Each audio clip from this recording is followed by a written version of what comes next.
This video isn't just for atheists, but for everyone, because there seems to be a total misconception of where Christians, especially true biblical Christians in America, that are Americans and Christian, stand on the issues of tolerance.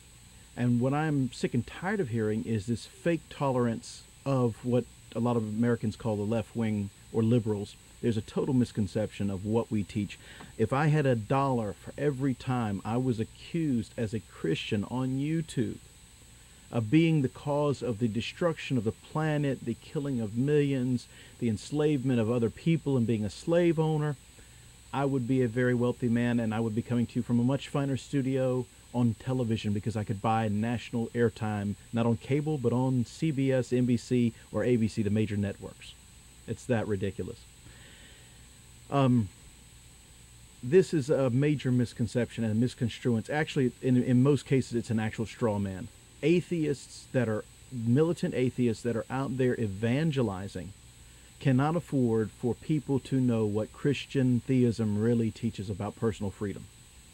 They cannot afford that. And for you atheists that are just atheists because you have doubts about God, or because you think you're an atheist, or espoused it for any reason, or if you're an agnostic, don't take this offensively. I'm not talking to you. I'm talking about your militant brethren who share the same titles as you, or claim to be agnostics, claim to be atheists, but absolutely attack Christian theism with a hatred that is only represented by the hatred of Satan for the church. You know, that's the only author I've ever seen. Lucifer hates the church that much, and anybody that hates the church that much, in my book, it seems to be evident that they're part of Satan's efforts. So I wanted to share with you real tolerance. Jesus the Christ, and first we'll tackle the main threat that we kill people on behalf of the gospel. Jesus the Christ, Jesus of Nazareth, in his parable of the wheat and tares, specifically enunciated that the kingdom, that a gardener went out and planted a garden, and I'm paraphrasing. You can read it from the New Testament. It's no problem. Just do a word search for wheat, tares in the same verse. It'll bring you to this. But I want to give you a little synopsis.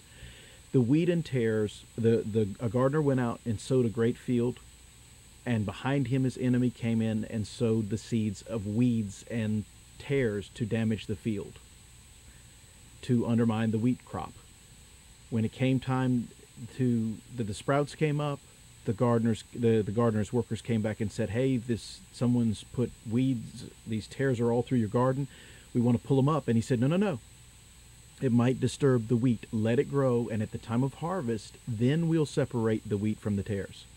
Then he explained in the explanation to his disciples that was the kingdom of God. That was the kingdom of the earth. That was how the earth was. That he had come, he had planted a garden, and Satan came and planted the tares.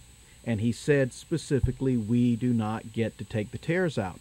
Now what he was telling, remember, he's talking to Jews at a time where stoning for violating the Old Testament law was still in practice. And rightly so. There were certain capital offenses that God had laid out, and if you were under a theocracy, you were supposed to enforce a death penalty. Now the Jews, because of their sin, had lost their theocracy. They demanded a king, and God gave them a king. Oh, God help you when you demand what you want over what God says is best for you. He knows better. He gave them a king. They lost their kingdoms. They split Israel into two kingdoms, and then inevitably they kept getting conquered and lost it. At the time that God came in the flesh as Jesus, God incarnate, he was talking to Jews under Roman rule. And under Roman rule, they didn't have theocracy, and they didn't have full power, but they were still stoning.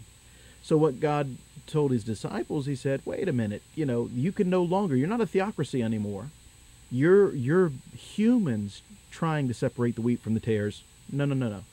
Let them grow. I'll separate them at the judgment. That way I don't uproot entire groups. I will let it grow for now. That's fine. The real wheat's still going to grow. It's still going to germinate, but I'm not going to damage it, upset the life of the wheat in order to get at those tares. When judgment comes, I'll separate them. So when you see a church movement or group that sets out to kill heretics, they're not Christian by definition. I'm sick of people saying, "Oh, that's the no true Scotsman fallacy." No, that's not. I am of Scottish lineage, so if they had prescribed to us as the offspring of Scots that we had to meet a specific criterion, then we would have then it would not be a problem with no true Scotsman. That you could say, hey, wait a minute, we know Merdu is not Scottish because he violated principles 9, 12, 15, and 28 of the to be a true Scotsman code. We don't have this, but with Christianity we do. With Christianity, he says, my followers keep my commandments. And what is Jesus commanding here? That we don't kill heretics, that we don't get to judge them with capital punishment, that we don't uproot them, that we have to, we put them out of our camps. We're told further in the New Testament that how do we deal with heretics? We admonish them, we teach them, and we separate from them. We can ostracize a heretic, but we don't get to kill heretics, and we don't get to imprison heretics for heresy. So when you get a movement that's claiming that, they're violating rule number 1 to be a true Christian, that is to keep the commandments of Jesus. What did Jesus say? You don't kill. You don't get to pull out the wheats, the tare from the wheats. I'll do that. I'll take them out because I'm God, and when I do it, it'll be perfect judgment. So this misunderstanding of Christian tolerance is a lie. It is intentional propaganda against us because Christians are libertarian. Christians have more in keeping with what true liberalism was under Thomas Jefferson and Benjamin Franklin when they were liberals according to the true meaning of the word, to be free. Christian theism is total freedom, and this is a lie. This lie that I'm fighting is one that Satan doesn't want you atheists to know, because atheists are all about supposedly about freedom, but they don't have real freedom. They're still sinning.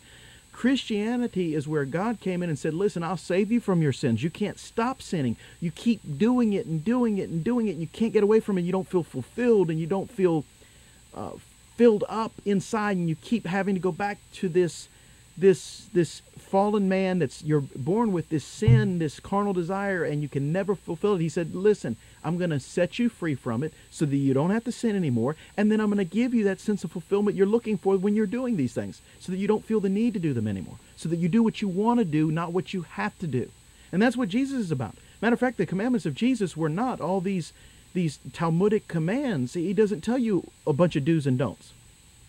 He gave a few simple commands. It's the easiest thing that there is. I, in high school, got picked on by my friends who kept saying, do your own thing. Do what you want to do. And I looked at them and said, but I am. I was a Christian. I said, I am. And they said, no, do what we're doing. I said, no, I don't want to do what you're doing. I want to do what I want to do, and this is what I want to do.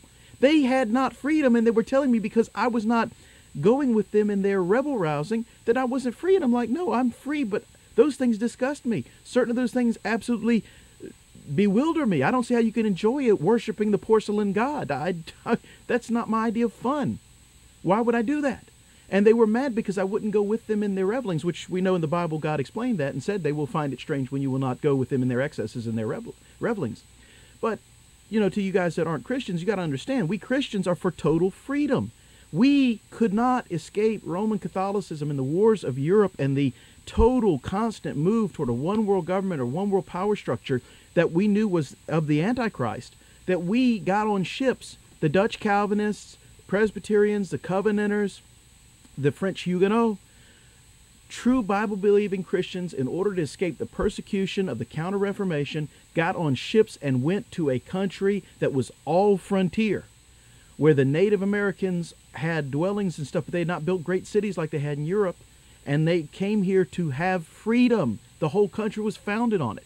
Then we formed a colony with a sense of the best of jurisprudence from merry old England, with juries of our peers, and a man had to be proven beyond the shadow of a doubt that he was guilty, or else he's innocent. We still say if there's even a little bit of reasonable doubt, we let a criminal go. This 98% conviction rate in the federal judicial system is because it kept juries, and it's wrong, it's sinful to God, and it's wrong. I'm sorry, prosecutors, but don't nobody catch that many crooks. We inevitably grab an innocent man, and we have a system that says it's better to let 10 guilty men go than to punish a single innocent man. So when you have conviction rates like that, you better question things. Either there's just no way to get that high conviction rate, because even a good lawyer can get a guilty man off. Because as long as you have reasonable doubt, you got to let him go. And that's what we built the system on, because we did not want debtors' prisons were illegal, because we didn't want to have debt slavery. We didn't want to have actual slavery. That was sold and pushed by Dutch traders later, not by the Dutch Calvinists coming here. My forefathers did not own slaves. They were slaves. They came here as slaves to get their freedom. They worked 7 to 14 years, and my forefathers died fighting in the American Revolution as part of a deal to get their freedom. So Christians are not, we're not pro-slavery or any of that. That's all lies. That's all propaganda. We're not pro-slavery, never have been, never will. Now, some Christians inherited slaves or had slaves and then had to debate on what to do. Robert E. Lee let all his slaves go. Ulysses S. Grant did not. Little factoid of history there for you to chew on. So liberals or liberty or libertarians is based on total personal freedom, because what we set up in this country was a system of freedom where as long as you stay on your land, the government is not supposed to have the right to tell you what to do on your own land. And number 2, you're supposed to have Fourth Amendment freedom from unlawful search and seizure, because you're supposed to be securing your person and property on your land. So we say whatever you want to do on your land, you do it. It's none of our business. As long as it doesn't come off your land, as long as you're not peddling it or selling it to other places, we don't have the right to tell you what to do on your land. That's what the Bible says. That's what Christianity says. And American, our constitutional republic is based on that. Because we had the colonies, England comes over, King George taxes us, puts us into wars again, gets us into French and Indian War, gets us fighting natives that some of us are Native American, and we were fighting our own brethren. And it was not acceptable. So we got sick and tired of that, and then boarding troops in our houses, seizing property, forming the Stamp Act, where everything in your house had to have a stamp, and they had to go in and inspect your house before to make sure there was nothing in your house that didn't have a stamp, that didn't have the king's, that did not have the king's stamp on it. Sound familiar to anything? This inspection without a warrant, inspection before the fact, not after the fact. And we had had enough of it. And we said, wait a minute, we came over here to have freedom. We came over here to be able to worship God the way we want to, and here you are trying to reinstitute this. Next thing you know, we'll all have to be Anglicans again. And so we said, enough is enough. King George, go home. And we fought a bloody, long, year after year war for independence, because we said, hey, we've already got governors. We've already got state general assemblies. We've already got a Congress. What do we need? What do we need a sovereign for? We're all sovereign men. This is the lie. I mean, this is the thing that Satan doesn't want you to know about Christian theism. Christian theism says that because you are created in the image of God, you are a sovereign over everything in your life and answerable only to the ultimate sovereign God. That's total freedom. You don't get any more freedom than that. America, for a short while, enjoyed the most freedom of any nation in the history of organized nations since Israel under theocracy. Israel under theocracy didn't have a king telling them what to do. They had God who said, don't sin, don't rob your neighbor, don't covet your neighbor's stuff, don't steal. And if you screw up, in 70 years, we're going to give your descendants their land back and give them another shot at being landowners. It was the most freedom any nation had ever had in an organized nation where it was an actual country until America. And then we're rapidly losing the freedom we have. But this of intolerance, the intolerance is when you can't tolerate my intolerance. If you say I don't tolerate homosexuality, which I don't tolerate homosexuality in my own life. I'm not a homosexual. And I don't, and some of my friends may be homosexuals, but I don't condone it. So I'm intolerant according to their definition, to your definition of intolerance, but it's not. I don't make them stop being a sinner. It's not my place. That's God's place to stop you from sinning, not mine. And I will die for your right to be you on your own land. As long as I don't catch you off your land committing crimes against other people, it's none of my business what you do on your land. And that is true freedom. Because I am a sovereign and I don't answer to anybody but my God. My own government is by me, of me, for me, and answers to me. That's the way America's constitutional republic was set up. We're not a democracy. We don't answer to the masses. We don't answer to a popular vote of 51% of the people, which is democracy, which is one sheep and 2 wolves voting on what's for dinner. Well, what Christian theism teaches is that as sovereigns to God, being created in his own image, we only have to answer to God. If we screw up, we only have to answer to God. If we screw up so bad that we hurt other people, we may have to answer to the lawful government of the land, which in this case in America is us. And we'll punish ourselves because we don't allow murder. We don't allow rape. We don't allow theft and these other things. But that is true liberty. True freedom comes when you don't have to do what people say to do. So this lie that Christians don't tolerate things is a bunch of bull. Because I've told in one of my other videos, if you can get, for the gay and lesbian movement, which is totally intolerant, because if you can't tolerate my intolerance, you're intolerant. Let me say that again. If you cannot tolerate my intolerance, you are intolerant. You fall on your own sword. So don't be a hypocrite. But as a Christian minister, I'm obligated to teach the word, and the word says that homosexuality is wrong. And a man that lays with a man, it's an abominable sin, and it used to be a capital offense. And since it used to be a capital offense, if the representatives of America in there wanted to make it a capital offense again at the state level, not at the federal level, at the state level, arguably they could. Because if you didn't like it, you vote with your feet and you get out of that state because they said that they will kill homosexuals. But as far as forcing that, I do not force that. I don't want homosexuality to be a capital offense. I know it's that dangerous. But given what's going on, I don't want people that make mistakes in college or attempted into something out of curiosity to be executed. And Christians don't. For the most part, Christians don't like capital punishment except for when we have to. Certain murderers, certain rapists that will not stop must be restrained by execution. There's nothing else we can do for them, and we can't and should not have to afford to put them up in a hotel for the rest of their lives. But for the most part, Christians are the ones that say, we're the ones dying to protect your rights. And we get stoned all the time by these tolerant, people who are racist, who promote one-child policies and eugenics, and then they tell the Christians, oh, we're racist. When was the last time you saw all these abortionists and stuff out there telling the truth about how half of the black Americans are slaughtered before they're born? 50 to 52% of black babies are all killed before birth. And folks, that's genocide. Go look up Margaret Sanger. Find out about her wonderful humanitarian stuff. Find out who Margaret Sanger is. Watch MUFA 21 and find out about how these policies are genocidal against black Americans or against blacks around the world. And then lecture me about intolerance because I say abortion's wrong and it should be stopped because I will die for the rights of the unborn child. Maybe that child doesn't make it out of the womb and it dies of natural causes or it spontaneously aborts. But if that child has a chance at being born, he is a human being, a human offspring, and I'm going to die for his rights because as soon as he's born and as soon as he's old enough, I expect him to die for my rights. And what are those rights? Laid out in the 10 sections of the Bill of Rights, the first 10 amendments, where we laid out the right to life, liberty, and pursuit of happiness, or life, liberty, and property. We enunciated it clearly. Our founders did, with freedom of religion and freedom of the press being number one and freedom of speech being number one and defended by number two, the right to keep and bear arms. Because if you can't defend those things with arms, it will be taken from you. As I quote all the time, and I'm pretty sure it was Thomas Jefferson who said it, not Benjamin Franklin, those who beat their guns into plowshares will plow for them that didn't. Those that beat their guns into plowshares will plow for those that didn't. Number 3, 4, 5, the right to a speedy trial, the right to not have to board troops, the right to being secure in your persons and property and be safe from unlawful warrants. And when a warrant is issued, it has to be sworn out before a judge with actual witnesses, not somebody's hunch. And you're being able to be present to dispute that warrant. The right to vote, the right to have your political opinion count and to get out there and be represented by your government.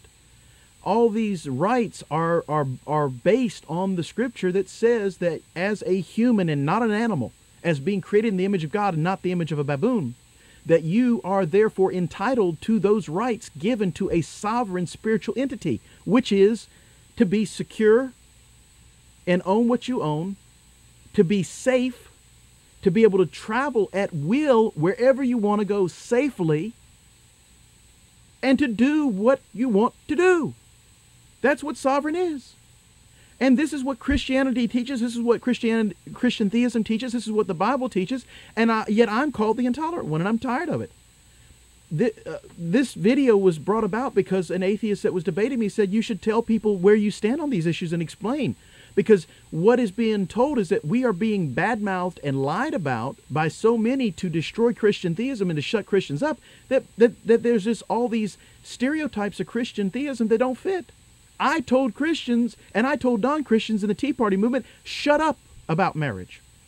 Marriage is a divine institution. The government has no right to legislate marriage because it is a divine institution. It is theological and religious, and the First Amendment says the government of the land shall make no laws about the institution of religion.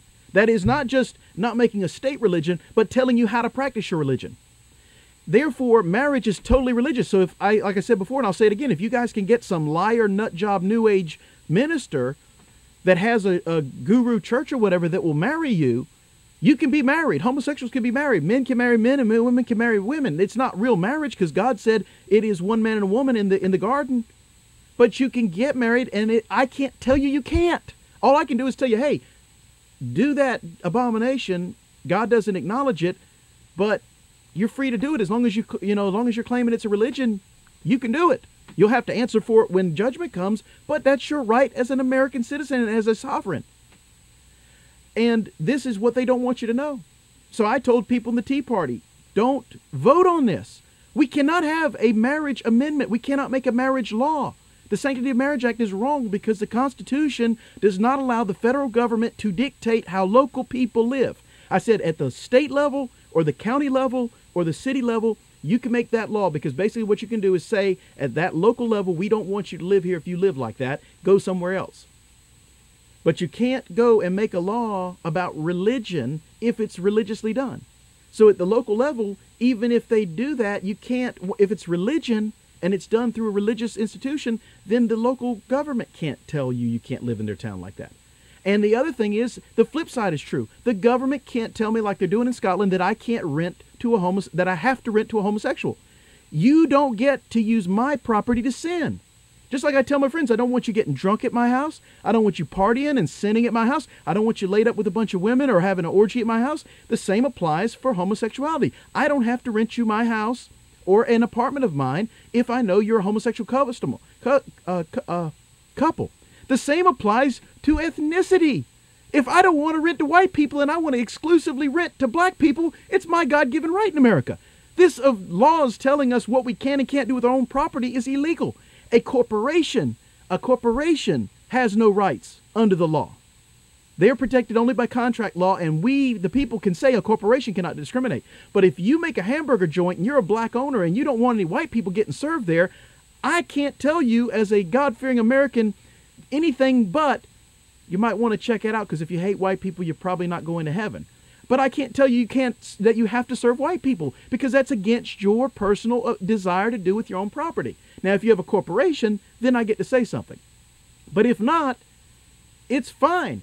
I tolerate other people's intolerance. Therefore, I am the tolerant one. I'm not the one going out there saying kill homosexuals. I'm not the one saying kill those who don't agree with me. But the homosexual community does. The homosexual lobby does. And atheist lobbies go out there talking about killing those of us that get in the way. The New Age cult, all these New Age flower children of the new millennium are out there saying that Christians have to be killed because we don't believe we're God and we're in the way. That's intolerance. But they claim to be the tolerant ones. That in the name of tolerance, we have to kill all those people who disagree with us so that we can recognize the true godhood of man. Well, I'm not even getting to the theological conflicts and internal contradiction of that, of pantheism, but I will talk to the legalities of it, or to the obvious statement that it's self-contradictory. It's not tolerant to be intolerant at any point about anything. And tolerance is not endorsement. Tolerance is saying you have to answer to God for what you do and you alone. If you don't hurt anybody else and you don't do it off your property where it's impacting others, then I don't get to say anything about it. But if you go out and you sell your drugs, I mean, this is the other problem in that we take flack on, that I've had to go and revise my position on certain drugs that are considered illegal in this country because, to be honest, the Bible does make a statement about every green herb being given to us for our use. And since certain unrefined plants such as cannabis sativa, we have a big problem claiming that we can make it illegal at the federal level. There's no provision in the Constitution, number one. Number two, since it is biblically protected, there is a big issue about religious freedom involved.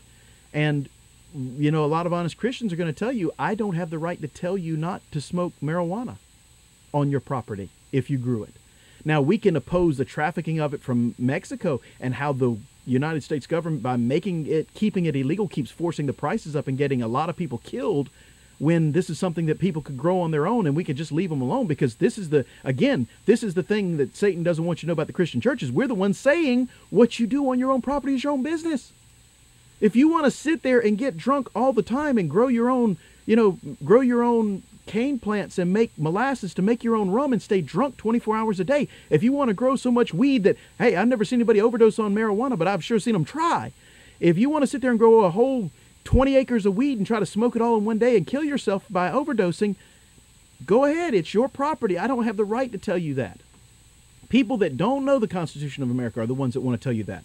You know, some fake Christians and Christians that are being manipulated. But real Christian theism is real Christian freedom. It's not only am I free from sin now, I'm free to do anything I want to. And they say, well, free. No. The law in the Americas was to reflect the law of God, which was you have total freedom so long as your freedom doesn't infringe on the freedoms of others in the same way. That is, they have total freedom too. So our two orbs of total freedom cannot cancel each other out or get in the way.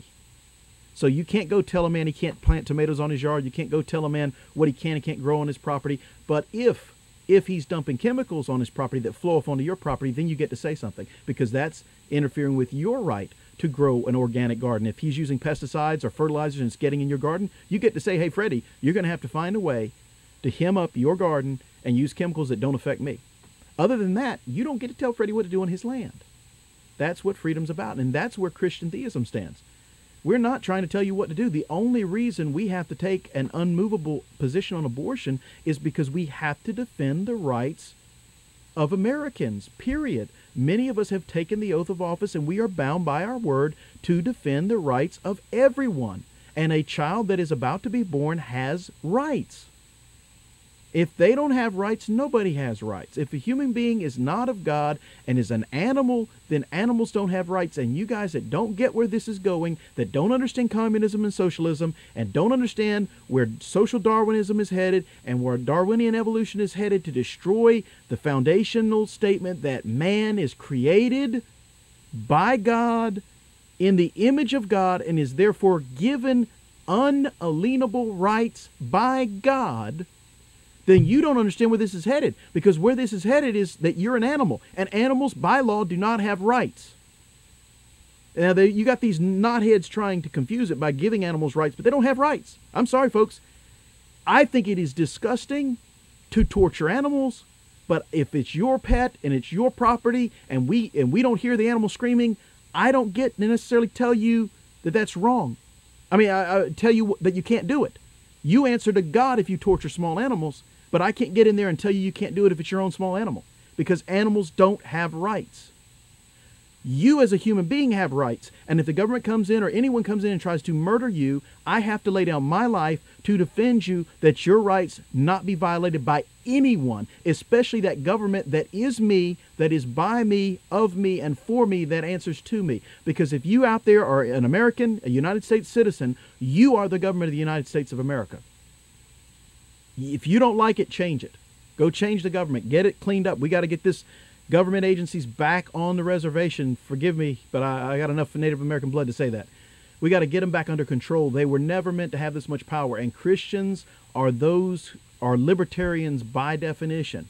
And some Christians have been sold into this propaganda where they think that we're supposed to make laws and they don't understand it. But hey, there are those of us Christian ministers out there trying to educate the rest of the Tea Party, because the Tea Party is not Christian by a long shot, but it has a lot of Christians in it. So we're out there educating atheists, Christians, libertarians, liberals, and all this, because liberals are supposed to be for freedom. But when you look at a lot of things that are given under liberal cover, they're actually communist, socialist, or fascist things, because all those fascism is the catch term for the whole group. Communism, socialism, and democracy are all under fascism. They're forms of dictatorship, forms of being told what to do. That's why Christians object to those forms of government, and we will die to avoid it. We died in ships coming over here to get away from it. We died to keep it once we found it over here, and we'll continue to die to protect our freedom, because freedom is everything, and that's the beauty of being a Christian. I get to do whatever I want. I do what I want.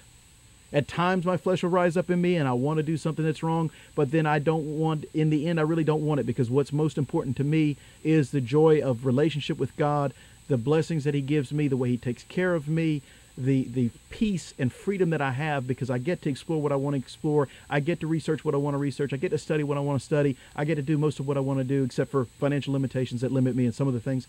But overall, it's a wonderful life as a Christian, and I don't want to give up that freedom for anybody.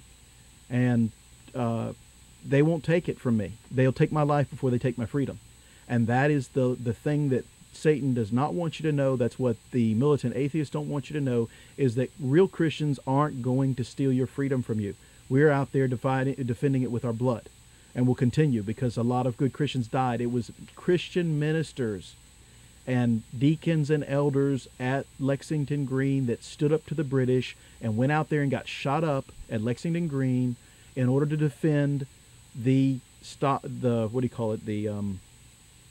Not the barracks. It was not the stockade. It was the bunker with all the ammunition, to defend the armory, at Lexington Green, because they knew that if the British soldiers seized the armory, they would not be able to fight to defend their freedom. So they went out there, the pastor of the local congregation went out there with the deacons and elders and called the militia up, and the militia lined up on the field of battle and stood there and defended their local militia armory within the laws of the land at the time, and the proper militia. In the state I live in, we still have a state militia. I'm actually a member of the state militia lawfully. And that's the thing. It was those Christians that stood there that day, that stood up to a regular army that was basically a mercenary army. Regular armies are those armies that are paid all the time to fight and kill people. And no matter how we slice it, our country didn't like that. We didn't want standing armies, because we don't want men to be paid to kill all the time. When it's time to fight, in order to make it bloody and messy, we have to make every citizen fight. And that way, when you have to send your children or you go yourself to fight your enemy, you're less likely to want to go shoot somebody up. And when American people are sent overseas to deprive people of other countries of their God-given rights, all of America should be ashamed. I'm sick and tired of the lies covering that up as well. I'll go on record with that. That when you deprive other people of their freedom, you're not worthy of your freedom. Especially when each and every soldier in the United States of America is supposed to take the same oath of office that I did to protect the United States Constitution against all threats, foreign and domestic. And that means that you are bound to enforce that Constitution, which says that even people of another country, it establishes that people of another country have unalienable rights being created by the same God who gave them those same rights as a sovereign under him to life, liberty, and property. And when you deny anybody of that, you're not worthy of your own freedom. So as far as this new tolerance, it's so intolerant, and us Christians being intolerant, we're not. Because if we were intolerant in America and we're really making the laws and telling you how to live, you'd all be in prison that didn't do exactly what we do. And that just doesn't happen. That doesn't happen at all. And it hasn't happened in American history except for in a few extreme cases. And if you research those extreme cases where certain illegal civil rights laws were passed, the problem was that the laws were unconstitutional and they weren't fought. They weren't shut down. The judges refused. The judges were complicit. Because any time a law violates the United States Constitution or your state constitution, it is not a law. It is a pretend law. It is not enforceable, and it has to be shut down. But the key to having freedom is having less law, and that's what Christianity was about. That's what God was about from the beginning. He said, I'm going to give you 10 commandments. That's it. And then he turns around and Jesus gives only a handful of commandments. One being, love your neighbor as yourself. For this is all the law and the prophets. Because he didn't say treat your neighbor as you should be treated. Or as he should be treated. Because God knew how wicked we can be and how we would kill people and justify it. He said, no, treat them the way you want to be treated. That's the law and the prophets. That's the whole law of God. To love him first and foremost and have a relationship with him. And to love everyone, to treat people with that respect, because that's what the 10 commandments talk about. That's what Jesus' commandments are all about, is that if you're respecting other people's freedoms and rights and showing real love for them, you won't hurt them. And that's the whole point of that we have laws, is to restrain people from hurting other people.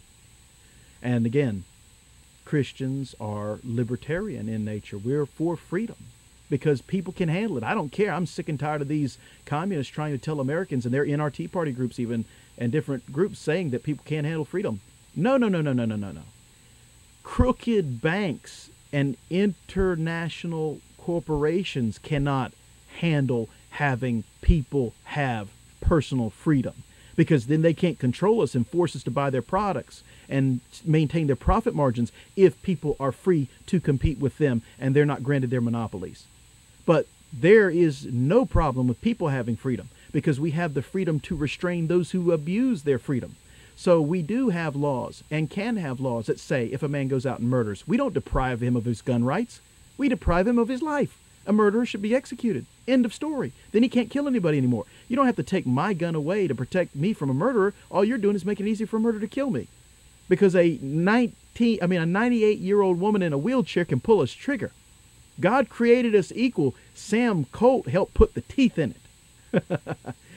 And that's the thing. A disabled 98-year-old woman can defend herself against armed intruders in her house with a pistol and not have to have a rifle.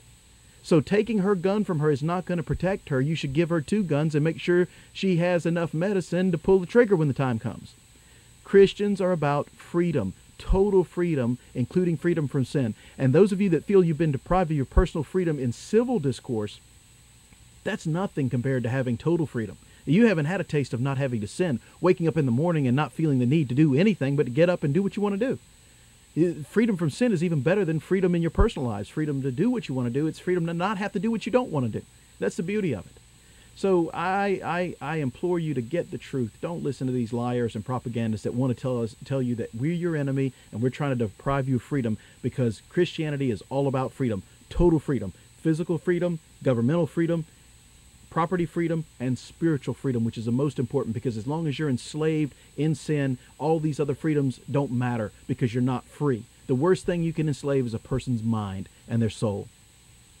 So until the next talk, please enjoy this and listen to me. Believe me, we're about freedom. We're not intolerant. If we were, there would be no dissenting opinion, because there were enough Christians in early America to wipe out everybody else here. And we didn't. We tolerated it. We just said we're not going to allow certain things with laws, and we restrained wickedness. And wickedness and evil should always be restrained. That should be the primary restraint of government. And God, in his word, says that that's what he established government for, was to punish evil, to make sure that there was punishment and justice for all. So until next time, have a great day and get the truth.